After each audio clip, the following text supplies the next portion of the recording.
All right, it's Monday morning now, and I need to find out from you what your intention is with regard to whether you are going to testify in this case. You have been granted immunity so that the privilege of self-incrimination is no longer relevant because the state can't use anything that you might say in answer to their questions or any other questions against you. And you have been instructed with the benefit of counsel as to the consequences if you don't testify. So I'm asking you now what your intention is. May I speak? You can answer my question, please. And so you're under subpoena. The state intends to question you. Are you going to answer any of those questions? Are you going to testify in this case? Well, Your Honor, I've been pressured from the get-go. You know what I mean? Like, even when I went to the meeting with Glenville, I have told him over and over and over and over. You know what I mean? This is on my conscience.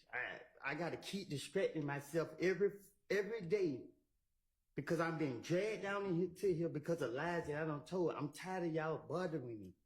Okay, well, I'm sorry that you're tired of being bothered, but you're under subpoena. It's a valid court order. So your decision at this point is, yes, I will abide by the subpoena and testify, or no, I will not abide by the subpoena and the immunity order, and I will be held in contempt for my refusal and put in jail. So which is your decision? But I did the time for all my crimes that I was caught for. Sure, this would not be any kind of punishment for any crimes you may or may not have committed. This would be that you have been ordered by a court to testify, and if you refuse to testify, you're held in contempt. You're saying, I refuse to listen to the court's order and obey it. And it is not a punishment, it is an incentive to have you change your mind and obey the court order. So which is your decision?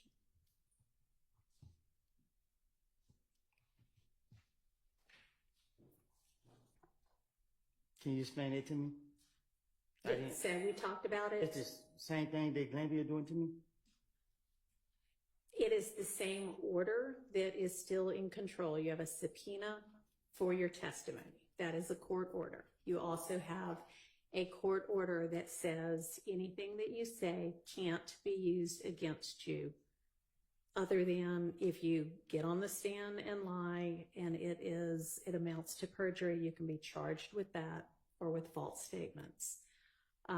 But if you refuse to testify altogether, when you're under a court order to do that, then that is considered contempt because you're saying, I don't care what the court has ordered, I'm not going to do it, and then you'll be put in jail through the end of this trial. Or until you decide, you know what, I think I will testify after all. So let me, Your Honor, I'm telling you to your face, you just said that something about it, they can lock me up for lying. I'm telling you to your face, this is all I do. And you're telling me that they can lock me up if I lie. But if I sit here and testify, so the E-way I'm going to jail. No, not with regard to anything that you might testify to that might otherwise admit to a crime or admit to your involvement in a crime. That's what the immunity order does. And I'm sure Mr. Melnick has explained this to you, and I know I've explained it previously, but none of that is going to result in you being put in jail because they cannot use that evidence against you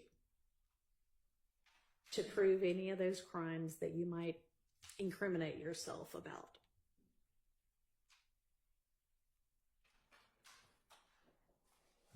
So are you going to testify or not?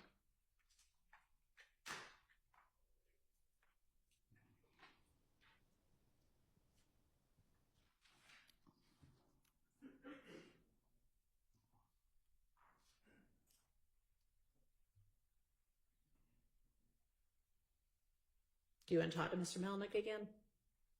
No? Okay.